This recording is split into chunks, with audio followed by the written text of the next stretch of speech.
Welcome to the deep dive. Today, we're really trying to do something essential here. Yeah. Cut through centuries of maybe fog, intellectual fog, to get back to the foundational understanding of who the Creator is, his singular identity. That's right. We're diving deep into the absolute oneness of Yahweh Echad, pronounced Echad, and how that, stunning, indivisible truth is revealed perfectly in Yahshua the Messiah. It's such a critical journey, especially now. I think you can feel this universal sense of profound disquiet. People feel adrift, spiritually speaking. They're looking for an anchor, something solid in a world that feels pretty uncertain and skeptical. Yeah, that deep human yearning, it's always there, isn't it? A big question, why are we here? Everyone feels it. But, modern thinking often gives just two answers, and frankly, neither feels truly satisfying. First, there's atheism, right? This idea that existence is just a cosmic, random accident, blind forces. And if that's it, meaning is just temporary, isn't it? The end result is nothingness. A void, yeah. And the second response, it's this constant treadmill of human-made systems. Philosophies, dogmas. Yeah. They pop up, they change with the culture, they fragment.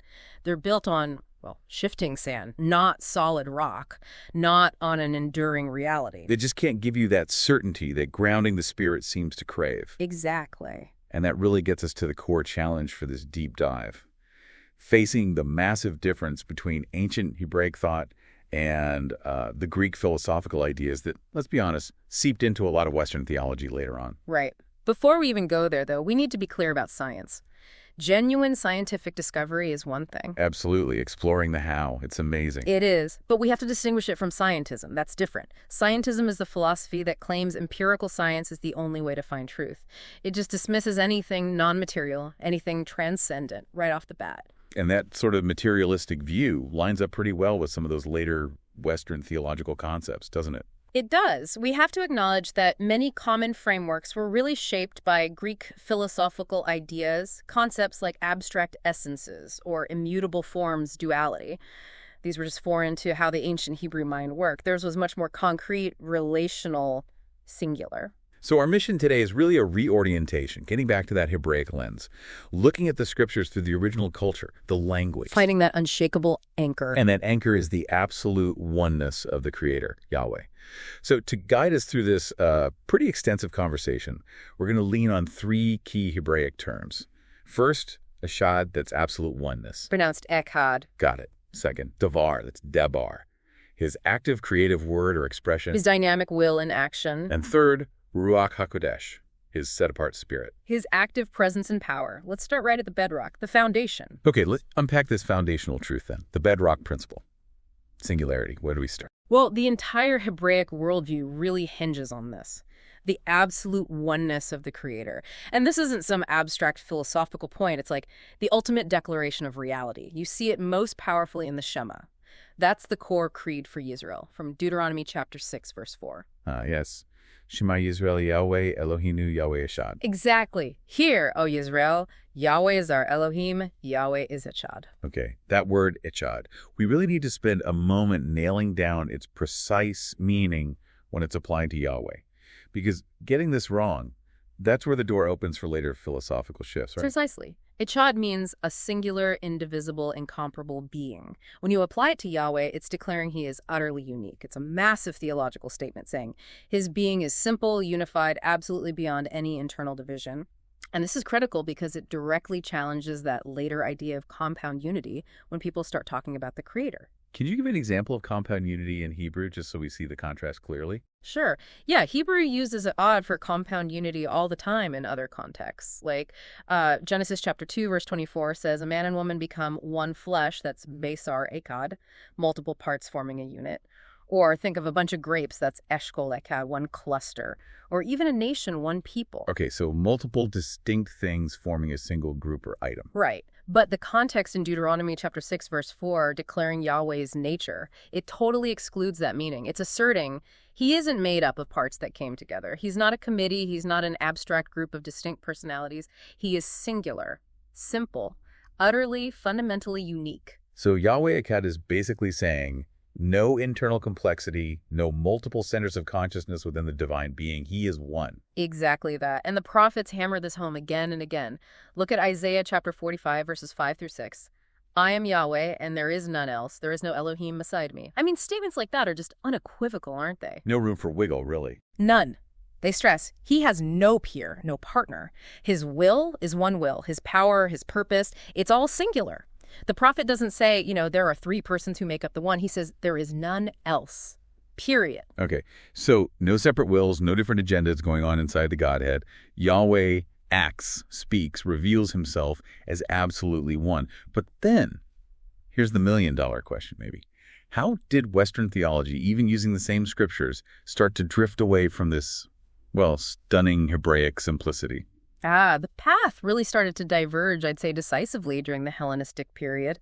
It was the absorption of Greek philosophical ideas, especially Neoplatonism, which really took hold in the theological schools in the early centuries after Messiah. How did the Greek mindset differ so much? Well, the Greek mind tended to focus on abstract essences, static concepts, often an impersonal sort of divinity. It's a sharp contrast to the dynamic, relational, very personal Yahweh you meet in the Hebrew scriptures. So what specific Greek concepts got imported that started to chip away at that solid Echad idea? The idea of hypostases was a big one. Hypostasis, it originally meant something like substance or underlying reality in Greek metaphysics.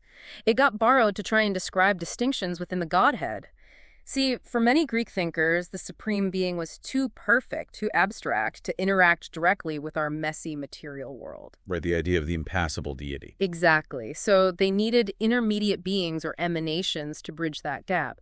Things like the logos, this concept of abstract reason or word, became one of those intermediaries. Ah, okay. So instead of seeing the simple singular Yahweh who chose to interact directly, the Greek philosophical framework almost required internal distinctions, separate persons maybe, to buffer the pure essence of divinity from the world. Is that the idea? That's precisely the departure point. This philosophical overlay paved the way for interpretations that started talking about multiple persons or internal distinctions within Elohim. It was a fundamental shift away from the Tanakh's straightforward declaration. The concrete, action-oriented language of the Hebrew mind where Yahweh does things, appears, speaks. It got sort of superseded by the abstract, static language of Greek metaphysics. Okay, if Yahweh is absolute, Echad singular, indivisible, then we absolutely have to tackle those passages that, on the surface, seem to challenge this, especially in the creation account. Let's pivot to Yahweh's active expressions in creation, the Devar and the Ruach. Right. And the first stop has to be Genesis chapter 1, verse 26. Let us make man in our image according to our likeness. This is probably the verse most often pulled out to argue for a divine plurality. So why does the Hebraic understanding insist this us isn't a chat between multiple divine persons?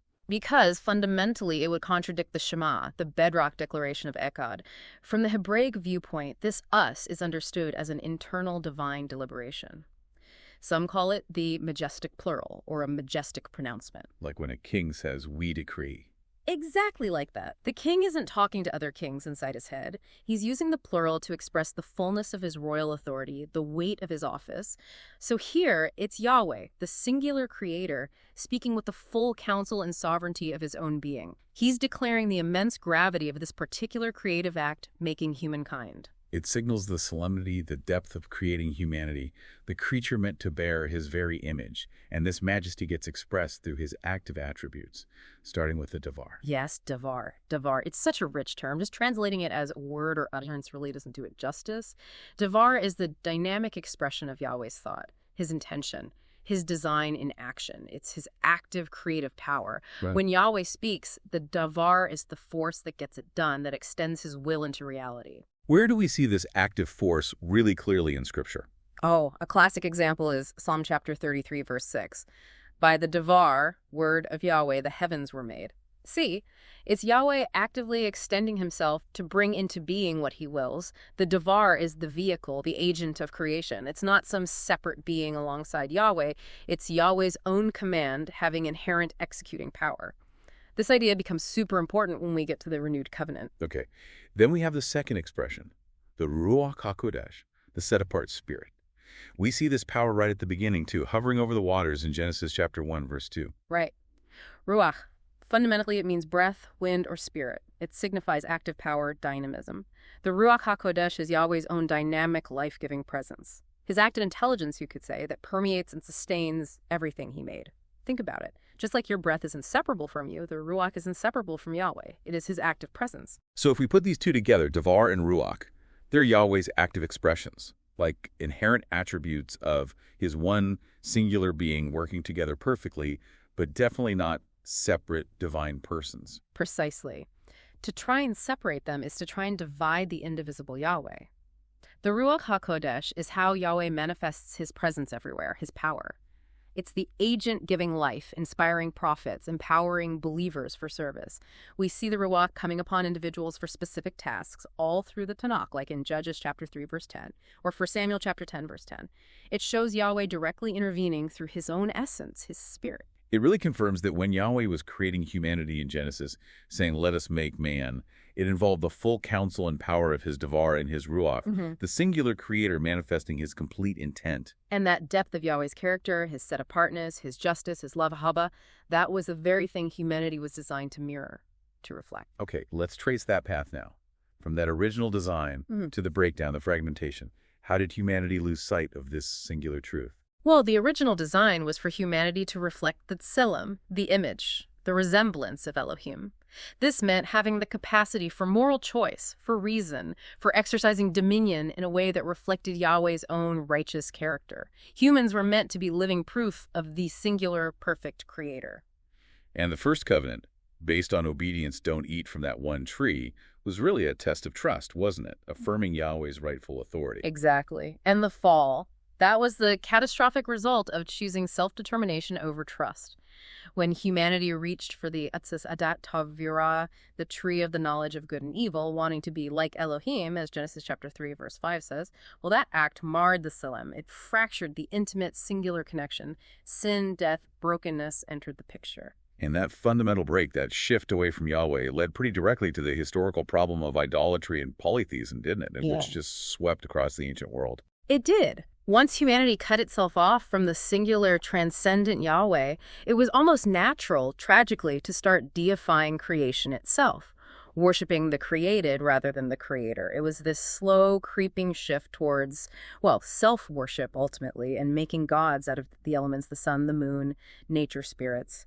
This led straight to inventing multiple, often capricious, human-like Elohim. And this spiritual fragmentation mirrored the philosophical fragmentation we touched on earlier, right? Yeah, they feed each other. The need to explain the world without a single moral, relational creator led to all these complex, often contradictory myths and philosophies, trying to impose some kind of order on the chaos, but using flawed human reasoning, often detached from revealed truth. The dualism, the focus on static essence instead of active relationship, it just cemented the deviation from Yahweh's dynamic singularity. But Yahweh's plan for redemption didn't waver. Even with humanity going off course, he reestablished his purpose through Abraham. That covenant with Abraham, Genesis chapter 12, verses 1 through 3, was unconditional. It focused on creating a lineage, a chosen people, Israel, whose ultimate purpose was to be a channel of blessing for all families on earth. It showed Yahweh's redemptive goal was still singular, still fixed, even while dealing with a broken world. And this chosen lineage received the Torah, the instruction at Mount Sinai. How does the Torah itself reinforce this principle of Echad? Oh, profoundly. The Torah, Yahweh's loving instruction, demands singularity in worship right from the start. The very first commandments, no other Elohim before me, no idols. It's halakha, the way you're supposed to walk. It gives a clear framework for justice, for holiness, for reflecting Yahweh's own singular, unchanging character. The mitzvot, the commandments, they're expressions of his consistent nature. And within that Torah, the sacrificial system played a huge role, didn't it? Prophetically pointing forward. Absolutely. The sacrifices taught two crucial things. First, the seriousness of sin that life had to be given for atonement, for kapara. And second, they were always pointing ahead. Those animal sacrifices were temporary coverings, like a shadow getting Yisrael ready for the coming of a perfect, once-for-all sacrifice. This built that consistent thread through the Tanakh. A deliverer, the Messiah, was coming. And that prophetic thread painted a remarkably specific picture of this Messiah. It really did. It wasn't vague. It talked about the seed of the woman back in Genesis chapter 3, verse 15.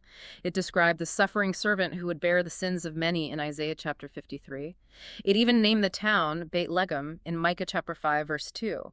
All these details converge on one individual, showing that Yahweh's cheesed, his loyal kindness, his covenant faithfulness, and, of course, his whole plan of redemption would culminate in a single physical manifestation. Which brings us right to the climax of this whole discussion. The definitive claim of the renewed covenant. Yahshua the Messiah isn't just sent by Yahweh, he is Yahweh, the absolute Echad made flesh. This is it. The non-negotiable anchor of renewed covenant faith. Yahshua is the physical manifestation of the one Yahweh. He veiled his infinite glory in human form for one purpose: redemption. He's not a second in command, not an emanation, not a separate person in a committee. He is Yahweh visible. The scriptures themselves are incredibly direct about this. Yahshua chapter 14, verse 9, Yahshua himself says, "He who has seen me has seen the Father."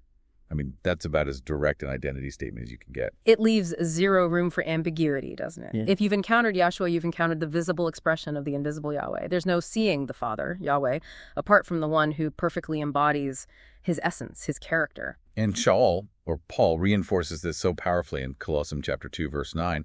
For in him dwells all the fullness of the Elohim head bodily. We need to really pause on that phrase. All the fullness. Yeah, pleroma in the Greek. It means the absolute totality, everything. This verse is like a direct rebuttal to those Greek ideas of emanations or partial manifestations.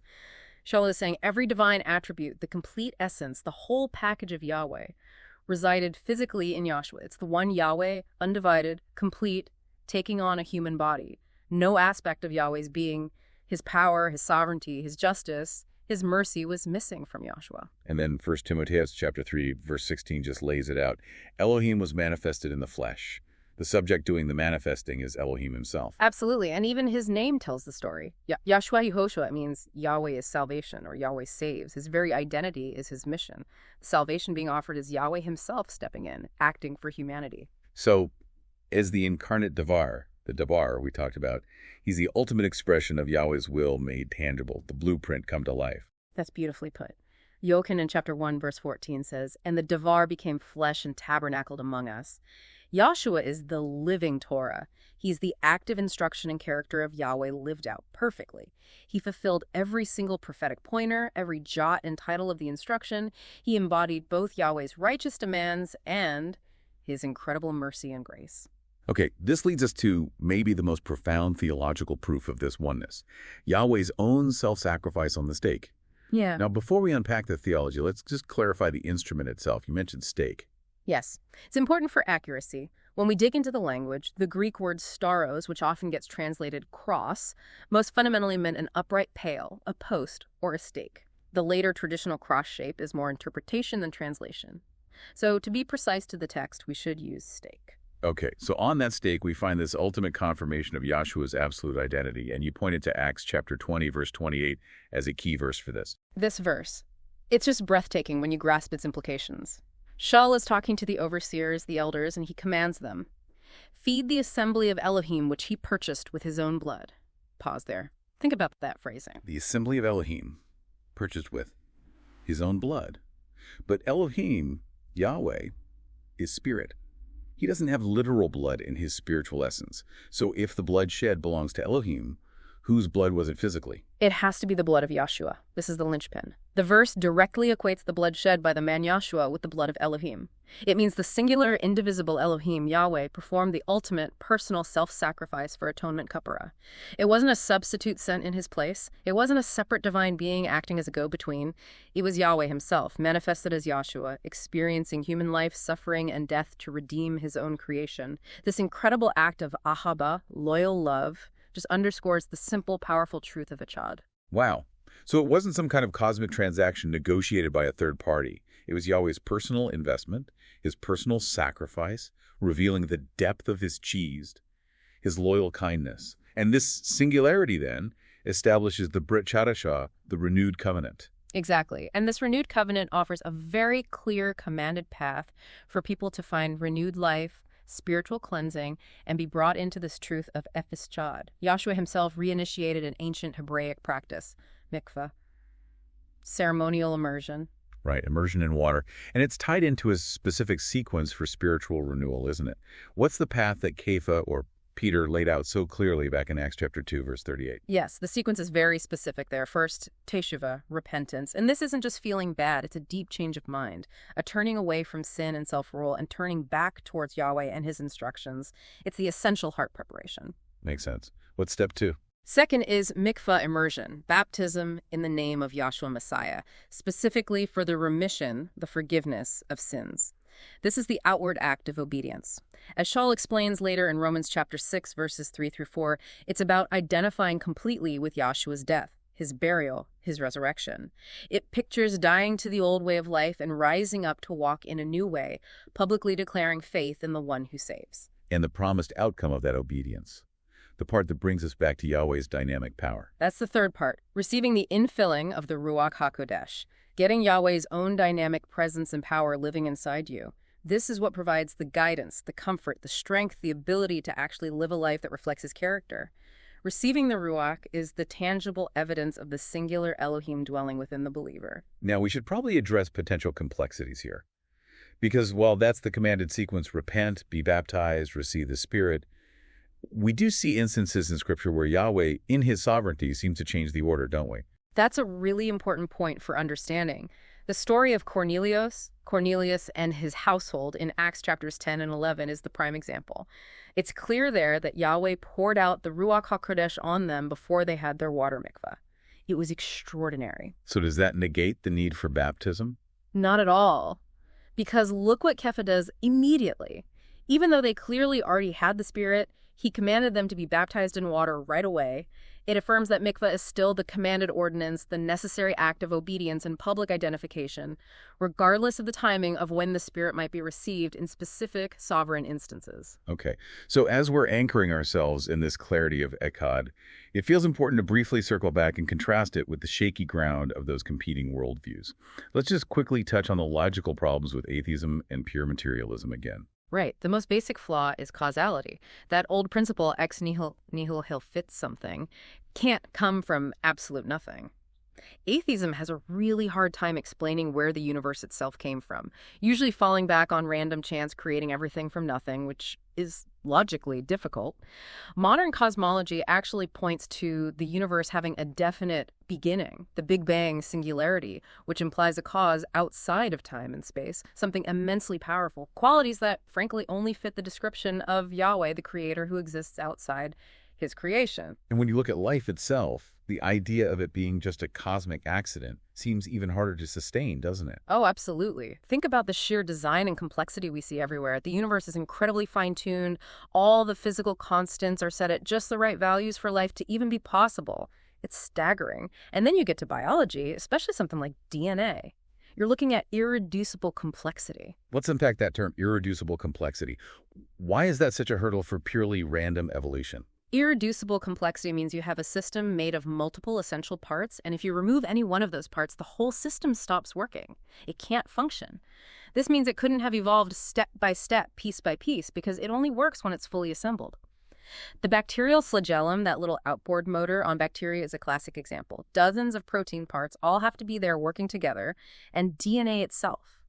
It's sophisticated information storage and retrieval. It's a code, a language. Yeah. And languages, codes, information systems always point back to an intelligent source. They don't just spontaneously arise from random chemical reactions. And the other big stumbling block for materialism is morality, right? Definitely.